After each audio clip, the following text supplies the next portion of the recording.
অথচ একটা হাদিস কোরআন নেই, একটা কোরআনের অর্থ নেই যে কোরআনের অর্থ শুনে জাতি মুখস্থ রাখবে, একটা হাদিস বলে বাংলা অনুবাদ মনে রাখবে, এরকম বক্তব্য আপনার হুজুরে নেই। তাই আপনার হুজুরকে আমি প্রতিদিন বলি, যেখানে দেখা হয় যে হুজুর আপনি গজল বন্ধ করেন, তাহলে হয়তো ইনশাআল্লাহ জাতির উপকার হবে, আপনার উপকার হবে। যাই হোক, আমি বলতে চাইছিলাম দোকান আজকে নেই, তো আমি যে কত খুশি, আলহামদুলিল্লাহ, অত্যন্ত খুশি। আমি আর শাহিনুর ছিলাম যে আমরা যে এইভাবে দোকানের বিরুদ্ধে বক্তব্য রাখছি, মানুষ পরিবর্তন হবে কি? তো শাহিনুর ভাই বললেন হবে ইনশাআল্লাহ, দেখবেন হতে পারে। তার এটা একটা প্রমাণ। আর একটা ইটাহারে জালসায় গিয়েছিলাম, ওদের কোনো দোকানই বসেনি ইটাহারে। তো যাই হোক, ইনশাআল্লাহ মানুষ পরিবর্তন হয়েছে, বুঝতে শিখেছে, ইনশাআল্লাহ আরো পরিবর্তন হবে ইনশাআল্লাহ। ইনশাআল্লাহ আল্লাহ তুমি জালসার কমিটিদেরকে কবুল করে নাও, সকলে বলি আমিন। আল্লাহ তুমি যারা জালসা করছে তাদের এই নিয়তকে কবুল করে নাও, সকলে বলি আমিন। সম্মানিত দিনী ভাই, আজকে আমরা হাদিস কোরআন পেশ করেছি, জাহান্নাম থেকে বাঁচার উপায়। এই বিষয় নিয়ে গুরুত্বপূর্ণ তথ্যবহল বিবরণের চেষ্টা করবো ইনশাআল্লাহ। সম্মানিত উপস্থিতি, একটু আমার কথায় ধ্যান দেবেন, আমার দিকে এক খেয়ালে চেয়ে থাকবেন, নইলে আয়াত এবং হাদিস না। সম্মানিত দিনী ভাই, সম্মানিত মা ও বোনেরা, জাহান্নামের অতীব ভয়াবহ দৃশ্য থেকে, যে জাহান্নামের অতীব ভয়াবহ কঠিন আগুন থেকে যদি বাঁচতে চান, জাহান্নামের অতল গহ্বর গভীরে যদি আমরা যেতে না চাই, তাহলে যে কোনো মূল্যে আমাদেরকে আল্লাহ এবং তার রাসূলের দেওয়া পদ্ধতি গ্রহণ করে নিতে হবে। আমরা যদি জাহান্নামের আগুন থেকে বাঁচতে চাই, যদি আমরা মনে করি কিয়ামতের মাঠে বেঁচে যাব, আমরা যদি চাই যে কবর আযাব থেকে বেঁচে থাকবো, তাহলে আমাদেরকে যে কোনো মূল্যে আমাদেরকে আল্লাহ এবং তার রাসূলের দেওয়া পদ্ধতি গ্রহণ করে নিতে হবে, নচেত বাঁচার আর কোনো পথ নেই। আল্লাহ এবং তার রাসূলের পদ্ধতি ব্যতীত যদি অন্য কোনো মানুষ অন্য কোনো পদ্ধতি অবলম্বন করে, তাহলে তার ফলাফল জাহান্নাম, তাহলে তার ফলাফল জাহান্নাম। অতএব আমি আপনাদের অনুরোধ করে বলতে চাইছি, আপনারা প্রায় সবাই শিক্ষিত মানুষ, আপনাদের সবারই জ্ঞান আছে। এই জ্ঞান এতটুকু যদি থাকে, আমি আব্দুল করিম আমিনুল ইসলাম যতক্ষণ বক্তব্য রাখবো, আমার বক্তব্য যদি হাদিস কোরআনের সাথে মিলে তাহলে মানবেন, হাদিস কোরআনের সাথে যদি আমার বক্তব্য না মিলে তাহলে ছুঁড়ে ফেলে দিবেন ইনশাআল্লাহ। আমার হাদিস কোরআনের জন্য কথা আপনাদেরকে মানতে হবে না। আমিও চাই যে আপনাদের মাঝে যতক্ষণ থাকবো ততক্ষণ পর্যন্ত হাদিস কোরআন দিয়ে বক্তব্য রাখবো ইনশাআল্লাহ। সম্মানিত দিনী ভাই, বলছিলাম জাহান্নাম থেকে বড় বাঁচার উপায় হচ্ছে যে কোনো মূল্যে শয়তানি কাজকর্ম থেকে বিরত থাকা লাগবে। জাহান্নাম থেকে যদি আমরা বাঁচতে চাই, তাহলে আমাদেরকে যে কোনো মূল্যে শয়তানি কাজকর্ম থেকে বিরত থাকা লাগবে। আব্দুল করিম ভাই, শয়তানি কাজকর্ম কি, কিভাবে আমরা শয়তান থেকে বাঁচবো, কিভাবে আমরা জাহান্নাম থেকে বাঁচবো, এটা একটু বলে যান। সম্মানিত দিনী ভাই বোন, একটু আমার দিকে তাকান। যদি আমরা শয়তানি কাজকর্ম থেকে বিরত থাকতে চাই, তাহলে আমাদেরকে যে কোনো মূল্যে হারাম উপার্জন থেকে বিরত থাকতে হবে। যে কোনো মূল্যে হারাম উপার্জন থেকে বিরত থাকতে হবে, তাহলে আমরা শয়তানি কাজকর্ম থেকে বিরত থাকতে পারবো এবং জাহান্নাম থেকেও বিরত থাকতে পারবো। একটা হাদিস মনে রাখবেন, আবু বকর সিদ্দিক রাদিয়াল্লাহু তাআলা আনহু থেকে বর্ণিত, তিনি বলেন, রাসূলুল্লাহ সাল্লাল্লাহু আলাইহি ওয়াসাল্লাম বলেছেন, লা ইয়াদখুলুল জান্নাতা জাসাদুন গুযিয়া বিল হারাম। ওই দেহ জান্নাতে যাবে না যেই দেহ হারাম মালে তৈরি, ওই দেহ জান্নাতে যাবে না যেই দেহ হারাম মালে তৈরি, ওই দেহ জান্নাতে যাবে না যেই দেহ হারাম মালে তৈরি। এই হাদিসকে সামনে রেখে এবার আপনাকে বলতে চাইছি, দেহ যদি এতটুকু হারাম দিয়ে তৈরি হয়, তাহলে ওই দেহ জান্নাতে যাবে না। এই পুরো শরীরটা, এই 10টা হাতের আঙুল, 10টা পায়ের আঙুল, মাথা, চক্ষু, 2 কান, এত কিছুর মধ্যে যদি কোনো একটা জিনিস হারাম খাদ্য দিয়ে তৈরি হয়, হারাম টাকার উপার্জন দিয়ে যদি তৈরি হয়, তাহলে ওই দেহ, ওই কান, ওই চক্ষু, ওই হাত, ওই পা জান্নাতে যাবে না। এবার একটা কথা বলেন, আমি টাকা উপার্জন করেছি 10 টাকা, 10 টাকা উপার্জন করে আমি কিনে নিয়ে এসেছি আলু অর্ধ কিলো অর্থাৎ 500 গ্রাম। 500 গ্রাম আলু কিনে নিয়ে এসেছি। ওই 500 গ্রাম আলুর মধ্যে 2-1 পিস আলু আমি আব্দুল করিম বিন আমিনুল ইসলাম খেয়েছি। এবার বলেন এই 10 গ্রাম বা 2-1 পিস আলু যেটা পান করে খেয়েছি, এই 10 গ্রাম আলুকে শুধু ডান হাতে ঢুকিয়েছে না পুরো শরীরে গেছে? কোথায়? পুরো শরীরে গেছে। তাহলে এই 1 পিস হারাম আলু শরীর এখন জান্নাতে যাবে না। এবার আপনাকে বলি, আপনি হয়তো বলতে চাইছেন আব্দুল করিম ভাই আমি হারাম টাকার শুধু জুতা পরি বা এই মোজা পরি, আমার পা শুধু জাহান্নামে যাবে, আমার দেহ জাহান্নামে যাবে না। তাহলে এই কথা মাথায় রাখবেন। গ্রামীয় ভাষায় একটা ভাষা লেখা হয়, গ্রামীয় ভাষা একটা মা ও বোনেরা কথা বলে যে কান টানলে মাথা আসে। হ্যাঁ, কান টানলে মাথা আসে। এবার আপনি বলেন টাকনু থেকে নিচু দিকটাকে জাহান্নামে রেখে দেওয়া হয়, তাহলে শরীর কোথায় থাকবে? যে শরীরটা কি জাহান্নামের বাইরে থাকবে না? পা আর শরীর একই সাথে যুক্ত। পা যদি জাহান্নামে যায় তাহলে আব্দুল করিমের মাথা থেকে চোখ থেকে যা কিছু আছে দেহতে পুরো শরীরটাই কোথায় যাবে? জাহান্নামে যাবে। আপনারা আমার কথা কি বুঝতে পারছেন? পুরো শরীরটা এখন কোথায় যাবে? আবু বকর সিদ্দিক রাদিয়াল্লাহু তাআলা আনহু তিনি বর্ণনা করছেন আল্লাহ রাসূলের কাছ থেকে। এই হাদিসকে সামনে রেখে আপনাদেরকে আবারও বলতে চাইছি, উপার্জন 10 টাকা করব 10,000 টাকা নয়, উপার্জন 10 টাকা করব 10,000 টাকা নয়। 10 টাকা উপার্জন করে জান্নাত কিনতে চাই, 10,000 টাকা উপার্জন করে জাহান্নাম কিনতে চাই না। 10 টাকা উপার্জন করে জান্নাত কিনবো ইনশাআল্লাহ। 10,000 টাকা দিনে উপার্জন করে জান্নাতে যাব না, জাহান্নামে যাব না। একটা কথা আপনাকে বলি, এই হাদিসকে এবার আপনি মনে রাখেন যে হাদিস যদি আমার জীবনে আমার ব্রেনে যদি কিয়ামত পর্যন্ত থাকে তাহলে আমার দ্বারা তার হারাম কাজ করা সম্ভব হবে না। কিন্তু বড় দুঃখের বিষয়, এই হাদিস মনে রাখবে কজন? কেউ তো হাদিস মনে রাখতে পারে না। হাদিস মনে রাখার সম্ভব এদের পক্ষে হয় না, এদের গজল মনে রাখা খুব সম্ভব হয়। একটা মানুষের হাত তুলে কাউকে হাত তুলতে বলেন যে এখানে কার কয়টা গজল মুখস্থ আছে, আশা করি এখানে 10 জন মানুষের হাত উঠবে, 10 জনের বেশি উঠবে যে আমার এই গজলটা মুখস্থ আছে। এই শ্রোতাদেরকে একজনকে বলেন যে হাদিস কার কয়টা মুখস্থ আছে, হয়তো 1 থেকে 2 জনের হাত উঠবে, তালবিলিম ব্যতীত, তালবিলিম ভাইরা ব্যতীত। কজনের হাদিস মুখস্থ থাকে? হাদিস মুখস্থ করার প্রয়োজন মনে করে না, আল্লাহ রাসূলকে এরা প্রাধান্য দেয় না। তবে যারা দায়িত্বশীল মানুষ তাদের দৃষ্টি আকর্ষণ করে আপনাকে বলি, এই হাদিস মাথায় রাখবেন। আপনি হালাল খাদ্য খাওয়ার চেষ্টা করবেন, যে কোনো মূল্যে হারাম উপার্জন করবেন না। বড় দুঃখের বিষয়, যারা দায়িত্বে আছে, যারা দায়িত্বশীল মানুষ তারাই হারাম কাজে লিপ্ত, তারাই হারাম খাদ্য বেশি খায়, হারাম খাদ্য তিনারাই বেশি খায় যারা দায়িত্বে আছেন।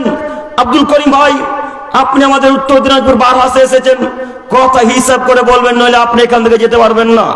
জি, কথা হিসাব করে বলতে এসেছি, আপনি ওর কথার সাথে কথা মিলিয়ে নেবেন। শুধু আপনাকে বলছি, আপনি দায়িত্বশীল মানুষ, আপনি হারাম কাজে লিপ্ত হবেন কেন?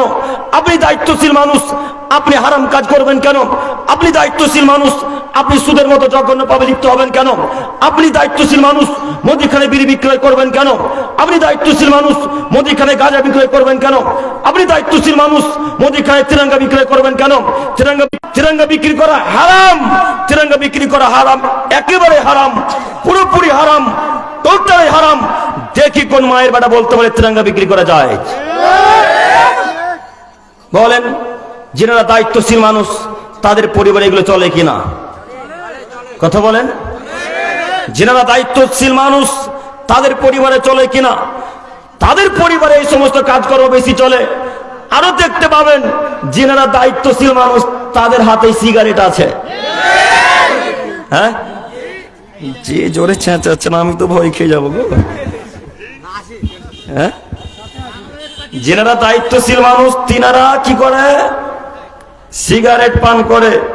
তাদের পকেটে দেখবেন বিড়ি আছে, তাদের পকেটে দেখবেন গুল আছে। আর বরিন্দা বুঝেন আপনারা কি? বরিন্দা, লঙ্গির বরিন্দা বুঝেন নাকি? হ্যাঁ, এইখানে দেখবেন তার মাঝে মাঝে গুল বোঝা থাকে, থাকে তো। হ্যাঁ, এগুলো মানে সবই হালাল নাকি? সবই হালাল এগুলো নাকি?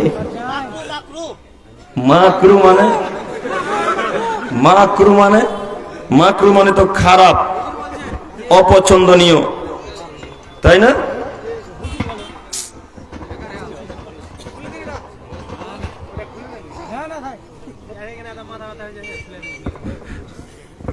একটু আমার দিকে তাকান। এবার আমি যেটা বলতে চাইছি, যারা দায়িত্বশীল মানুষ তাদের দৃষ্টি আকর্ষণ করে বলি, আপনি দায়িত্বশীল মানুষ, আপনি পরিবর্তন হন, তাহলে সমাজ পরিবর্তন হবে ইনশাআল্লাহ।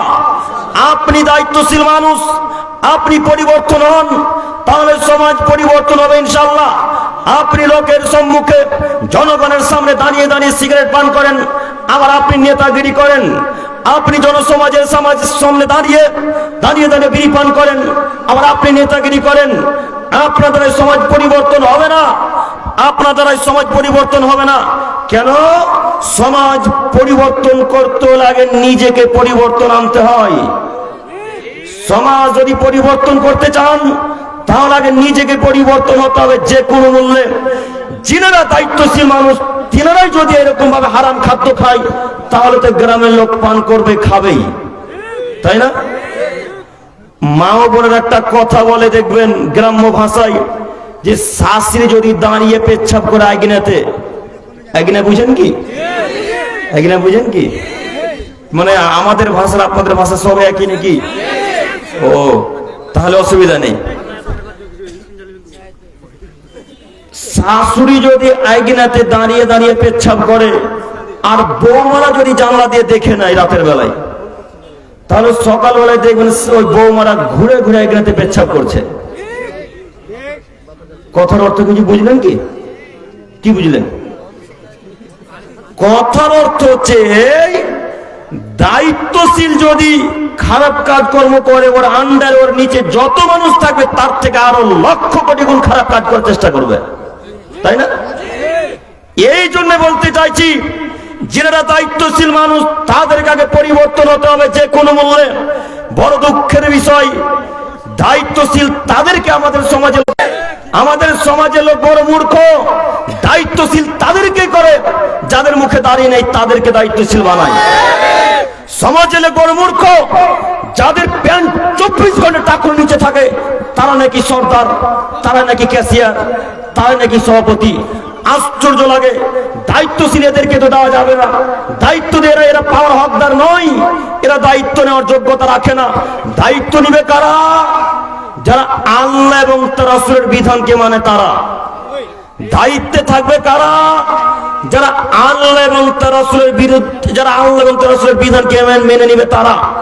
একটু আব্দুল করিম ভাই, আপনি এখানে প্রমাণ কথা দিয়ে যান, প্রমাণ দিয়ে কথা বলে যাবেন। যেই প্রমাণ দিয়ে কথা বলি, একটা আমার দিকে তাকান। আল্লাহ নবী সাল্লাল্লাহু আলাইহি সাল্লাম বললেন, লা তাকুমুস সাআত, আদমের ছেলেমেয়ে তোমরা শোনো, কিয়ামত ততদিন পর্যন্ত হবে না হাত্তা ইয়াকুনা আসাদুন নাসবি দুনিয়া লুকাইবেনা লুকাব, যতদিন পর্যন্ত আদমের সন্তান আদম, অযোগ্যর ছেলে অযোগ্য, বেহায়ার ছেলে বেহায়া যতদিন পর্যন্ত সমাজ, ততদিন পর্যন্ত কিয়ামত হবে না। রাসূলের হাদিস, এই কথা মনে রাখবেন। আল্লাহ নবী বলছেন কিয়ামত ততদিন পর্যন্ত হবে না যতদিন পর্যন্ত অধমের সন্তান অধম, অযোগ্যর ছেলে অযোগ্য, বেহায়ার ছেলে বেহায়া যতদিন পর্যন্ত সমাজের নেতৃত্ব না দিচ্ছে ততদিন পর্যন্ত কিয়ামত হবে না। আপনি শুধু বারহাসে নয়, শুধু উত্তর দিনাজপুর বারহাস নয়, গোটা ভারতবর্ষ, বাংলাদেশ, পাকিস্তান, গোটা পৃথিবীতে চোখ ঘুরিয়ে দেখেন একবার, গোটা পৃথিবীতে চোখ ঘুরিয়ে দেখেন, যিনারা সর্দার তাদের মুখে দাঁড়িয়ে নাই। কথা ভুলে গেল। যিনারা ক্যাশিয়ার তার প্যান্টটা 24 ঘন্টা টাকুর নিচে, কথা মিলে। যিনি সভাপতি সাহেব তার স্ত্রী ঢং ঢং ঢং ঢং করে বাজারে যায়, আমার ঢং ঢং ঢং ঢং করতে করতে বাড়ি চলে আসে, ওই নাকি আবার ক্যাশিয়ার সাহেব। বলেন এরকম যদি সর্দার ক্যাশিয়ার সভাপতি থাকে জাতির কি উপকার হবে? কি উপকার করবেন? আল্লাহ নবী বড় দুঃখ করে বলছেন, কিয়ামত ততদিন পর্যন্ত হবে না যতদিন পর্যন্ত অধমের সন্তান অধম সমাজের নেতৃত্ব না দিচ্ছে, ততদিন পর্যন্ত। অধম কারা? যারা অশিক্ষিত তারা। অধম কারা? যারা প্যান্ট টাকুন নিচে পড়ে তারা। অধম কারা? যারা দাড়ি চেঁচে ফেলে দেয় তারা। এরা তাই শিক্ষিত মানুষ নয়, এরা শিক্ষিত মানুষ নয়। এখানে আরেকটা কথা পেশ করি, আপনার হুজুর যখন কিয়ামত সম্পর্কে আলোচনা করে তখন আপনার হুজুর ঠিকই বলে, সূর্য যতদিন পশ্চিমে না উঠবে ততদিন কিয়ামত হবে না। আপনার হুজুর ঠিকই বলে যে শুক্রবারের দিন কিয়ামত হবে, তাছাড়া কোনোদিন আর কিয়ামত হবে না। আপনার হুজুর আরো কিয়ামতের আলামত বলতে পারে, কিন্তু হুজুর সমাজের ব্যাপারে কিয়ামতের আলামত নিয়ে আলোচনা করতে পারে না। কেন পারে না? বললেই সমাজের কাছে হবে খারাপ, এই জন্য করে না। আপনার হুজুর কি হাদিস জানে না? অবশ্যই জানে। আপনার হুজুর কি পড়েনি? অবশ্যই পড়েছে, কিন্তু হুজুর বলবে না। ওই তো একটা বাংলা কথায় আছে, বলে এরকম করে খাবি কতদিন, না তো গোলে মলে যায় যতদিন। চল এইভাবে চালা। সমাজের লোকও যেমন, আমাদের বক্তারাও ঠিক তেমন, তাই তো এভাবে চলে যাচ্ছে। সম্মানিত দিনী ভাই, এবার আপনাদের উদ্দেশ্যে বলতে চাইছি, আপনার সমাজের মানুষ, মসজিদে আপনাদের আন্ডারে, মাদ্রাসা আপনাদের হাতে, আপনারা যা করবেন তাই হবে ইনশাআল্লাহ। আপনারা যা করবেন তাই হবে ইনশাআল্লাহ। অতএব আপনাদের অনুরোধ করে বলতে চাইছি, দায়িত্ব তাকেই দিবেন যার মুখে দাঁড়িয়ে আছে। দায়িত্ব তাকেই দিবেন যে 5 ওয়াক্ত সালাত আদায় করে। দায়িত্ব তাকেই দিবেন যে হালাল খাদ্য খায়। দায়িত্ব তাকেই দিবেন যে আল্লাহ এবং তার রাসূলের বিধানকে ফলো করে মেনে চলে। তাদেরকে দায়িত্ব দেব ইনশাআল্লাহ, ইনশাআল্লাহ, ইনশাআল্লাহ। কিন্তু আমাদের গ্রামের লোকেরা ওই যে বদ মানুষ গো, বলছে দায়িত্ব ওকেই দে রে যার টাকা আছে, সময় অসময় সুবিধা পাওয়া যাবে, তাই না? এই মনে করেন মাদ্রাসার কাজ চলছে, এখন ছাদ ঢালাই হবে, তো ছাদ ঢালাই হলে এখন 50 বস্তা সিমেন্ট প্রয়োজন। তো 50 বস্তা সিমেন্ট প্রয়োজন, কে দিবে কে দিবে কে দিবে? তো মুখ সরকার দিবে। চোর কাছে চ, টাকাওয়ালা মানুষ দেখে দায়িত্ব বানিয়েছেন, দায়িত্ব দিয়েছেন। কথা আমি বুঝাতে পারি না। গ্রামের লোকও একমত, দায়িত্ব ওকে দে, টাকা ওর আছে, সময় অসময় সুবিধা পাবি। বলে না কথা? এত লোকের মুখে দাঁড়িয়ে আছে, কারোর চোখে ধরে না। দেখেন কত লোকের মুখে দাঁড়িয়ে দেখতে পাচ্ছি গো। ওই তো এরা এই গ্রামের নয়, ইনারা না ওই বাইরের, ওই তো চাচারা, সব এই গ্রামের। বলেন কেন আপনারা এইভাবে দায়িত্ব দিবেন অন্য লোককে? সম্মানিত দিনী ভাই, সম্মানিত দায়িত্বশীলগণ, আমি আপনাকে অপমান করতে আসিনি, অপমান করতে আসিনি। আমি আপনার উপকারের জন্য এসে, আপনি বিশ্বাস করুন, আমি আপনার ছেলের মতো, আমি আপনার ভাইয়ের মতো। আপনি আমার কথাকে খারাপ নিয়েন না। আপনাকে আমি অনুরোধ করে বলে যাচ্ছি, আল্লাহ নবী সাল্লাল্লাহু আলাইহি সাল্লাম বলেছেন, আনাস ইবনে মালিক রাদিয়াল্লাহু তাআলা আনহু থেকে বর্ণিত, তিনি বলেন, রাসূল সাল্লাল্লাহু আলাইহি সাল্লাম বলেছেন, আলা কুল্লুকুম রাইন, হে আদমের ছেলে মেয়ে তোমরা শোনো, তোমরা প্রত্যেকেই প্রত্যেকের জন্য দায়িত্বশীল, তোমরা প্রত্যেকেই প্রত্যেকের জন্য দায়িত্বশীল। ও কুল্লুকুম মাসউলুন আন রায়াতিহি, এবং তোমাদের প্রত্যেকটা মানুষকে তার দায়িত্ব সম্পর্কে জিজ্ঞাসা করা হবে। প্রত্যেকটা মানুষকে দায়িত্ব সম্পর্কে যদি জিজ্ঞাসা করা হয়, এই হাদিসের ব্যাখ্যা আপনি কিভাবে করবেন? করেন এবার। হাদিস তো সহিহ মুসলিম ও মিসকাতের, হাদিস তো সহিহ মুসলিম ও মিসকাতে পড়ে আছে 1450 বছর থেকে। এই হাদিসের ব্যাখ্যা কিভাবে বুঝাবেন জাতিকে? আল্লাহ নবী বলছেন, প্রত্যেকটা মানুষ প্রত্যেকের জন্য দায়িত্বশীল। বাপ দায়িত্বশীল ছেলে মেয়ের জন্য, স্বামী দায়িত্বশীল স্ত্রীর জন্য, মা দায়িত্বশীল ছেলে মেয়ের জন্য। প্রত্যেকটা মানুষকে তার নিজ নিজ দায়িত্ব সম্পর্কে জিজ্ঞাসা করা হবে। প্রত্যেকটা মানুষকে। ইমাম সাহেবকেও জিজ্ঞাসা করা হবে তার দায়িত্ব সম্পর্কে, সর্দার সাহেবকেও জিজ্ঞাসা করা হবে তার দায়িত্ব সম্পর্কে, ক্যাশিয়ার সাহেবকে জিজ্ঞাসা করা হবে তার দায়িত্ব সম্পর্কে। ক্যাশিয়ার সাহেব, আপনি কিভাবে দায়িত্ব পালন করেছেন? সর্দার সাহেব, আপনি কিভাবে দায়িত্ব পালন করেছেন? এই ব্যাপারে প্রত্যেকটা মানুষকে জিজ্ঞাসা করা হবে। এই ব্যাপারে আপনাকে এখনই বলতে চাইছি, আপনি দায়িত্বশীল মানুষ। আপনাকে যদি সেদিন আল্লাহ বলে ওঠে, ও সর্দার সাহেব, আপনি নিজে হারাম খাদ্য খাচ্ছিলেন আর জাতিকে বলছিলেন যে হারাম খাদ্য খাওয়া যাবে না, সেদিন কি হবে? আপনি জাতি পরিবর্তন করতে চাইছেন, সমাজকে পরিবর্তন করতে চাইছিলেন, আর আপনার বরিন্দাতে গুলগুজা ছিল। এখন আপনার কি হবে? এখন আপনার কি হবে? সম্মানিত দিনী ভাই, দায়িত্ব কত কঠিন জিনিস আমি আপনাকে কি দিয়ে বুঝাই? দায়িত্ব কত কঠিন জিনিস আমি আপনাকে কি দিয়ে বুঝাই? মুহাম্মদ সাল্লাল্লাহু আলাইহি সাল্লাম বলছেন, আদমের ছেলে মেয়ে তোমরা শোনো, যাকে দুইজনের মাঝে বিচারক নির্ধারণ করা হলো, যাকে দুইজনের মাঝে বিচারক নির্ধারণ করা হলো, তাকে ছুরিবিহীন যেন জবাই করা হলো। ছুরিবিহীন তাকে হত্যা করা হলো। বলেন এই বাক্যের ব্যাখ্যা কিভাবে বুঝাবো? এই বাক্যের ব্যাখ্যা হচ্ছে এই, যে যদি আপনি হক বিচার করেন তাহলে আপনি আপনার মানুষের কাছে হবেন খারাপ, যার হক বিচার করবেন তার কাছে খারাপ হয়ে যাবেন। আর যদি না হক বিচার করেন তো আল্লাহর কাছে হবেন খারাপ। আপনার এহ কালো গেল, পর কালো গেল, তাই না? তো দায়িত্বে যেতে হবে কেন? আপনাকে কে বলেছে দায়িত্ব আপনাকে যেতে হবে কেন? যারা একবার শক্ত হৃদয়ের মানুষ তারা দায়িত্ব পালন করবে, ওমর রাদিয়াল্লাহু তাআলা আনহুর মতো, তাই না? ওমর রাদিয়াল্লাহু তাআলা আনহুর মতো এরকম মানুষ দায়িত্ব পালন করবে, যেটা বলবে সেটারও পটল থাকবে একেবারে। তারাই এরকম লোক দায়িত্ব পালন করবে, আপনার মতো লোক দায়িত্ব পালন করবে না যে 50,000 টাকা দিলে দায়িত্ব বিচার উল্টে যাবে। হ্যাঁ, 50,000 টাকা দিলে বিচার আব্দুল করিমের দিকে চলে যাবে, তাতে আব্দুল করিম যতই নির্দোষ হোক। কথা বুঝতে পারবেন না? তো দায়িত্ব কত কঠিন আপনাকে আমি কি দিয়ে বুঝাবো? আপনি বলুন। দায়িত্ব নেওয়ার জন্য তো মানুষ হত্যা করা লাগে। এই চেয়ারে বসতে হবে যে কোনো মূল্যে, মানুষ হত্যা করে হোক আর যে করে হোক। অতএব সম্মানিত দায়িত্বশীলগণ, আমি আপনার দৃষ্টি আকর্ষণ করে আপনাকে আমি অনুরোধ করে বলতে চাইছি, আপনি এই হাদিসগুলোকে নিয়ে একটু গবেষণা করুন। এবার আমি চলে আসি ইমামদেরকে নিয়ে, এবার আমি চলে আসি বক্তাদেরকে নিয়ে। একটু আমার দিকে তাকান। যারা দায়িত্বশীল মানুষ তাদের মধ্যে একজন হচ্ছে ইমাম মানুষ। ইমাম মানে নেতা। ইমাম মানে কি? ইমাম মানে নেতা মানুষ। একটা কথা নেতা নিয়ে যখন চলে এলো, ইমামদেরকে নিয়ে একটা কথা বলি, একটু আমার দিকে এক খেলে চেয়ে থাকুন। ইমাম মানে নেতা মানুষ। ইমাম সাহেব মানে খুব দামি সম্মানী একজন মানুষ। এইরকম সম্মানী মানুষকে আপনারা কাজের আদেশ করেন কি হিসাবে? সর্দার সাহেব আপনাকে বলছি, ক্যাশিয়ার সাহেব আপনাদেরকে বলছি, আপনারা ইমামদেরকে আদেশ করেন কোন লজ্জায়? ইমামদেরকে কাজের আদেশ করেন কোন হিসাবে? আপনি জানেন ইমাম মানে কি? ইমাম মানে নেতা মানুষ। ওকে আপনি কাজের আদেশ করতে পারবেন না। একটু আমার দিকে তাকান।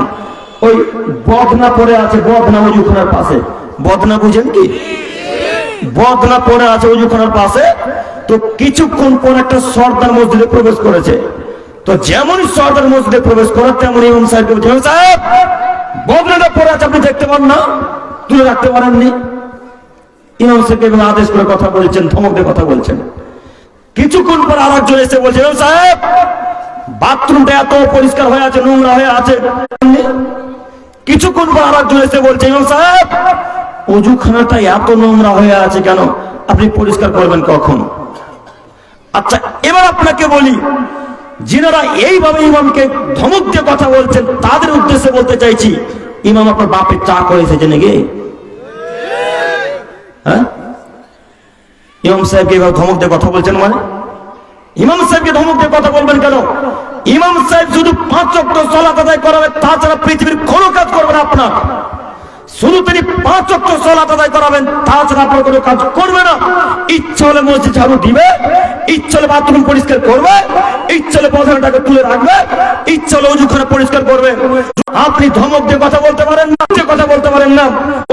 ওরা জ্ঞানী মানুষ, ওনারা সম্মানিত মানুষ, অতএব আপনি তাকে ধমক দিয়ে কথা বলতে পারেন না। আপনাদের অনুরোধ করে বলতে চাইছি, আপনি কখনোই কোন সময় ইমামদেরকে কাজের আদেশ করবেন না আজকে থেকে ইনশাআল্লাহ। কোনদিন আদেশ করবেন ইনশাআল্লাহ। ইমাম সাহেব আদেশ করবে আমাদেরকে, আমরা মানতে বাধ্য। ইমাম সাহেব আমাদেরকে আদেশ করবে, আমরা মানতে বাধ্য। তবে ইমামের কথা যদি শিরক এবং বেদাত হয়ে যায় আর মানতে বাধ্য নয়। যে ইমাম সাহেবের কথা যদি শিরক এবং বেদাতের দিকে চলে যায় তাহলে আর আমরা মানবো না। ইমাম সাহেব যতক্ষণ কোরআন এবং সহিহ হাদিস দিয়ে কথা বলবে ততক্ষণ আমরা 100% মেনে নেব ইনশাআল্লাহ। ইনশাআল্লাহ ইনশাআল্লাহ। এইবার আপনাকে আমি বলি ইমাম সাহেবকে নিয়ে, এটা চলে ইমাম।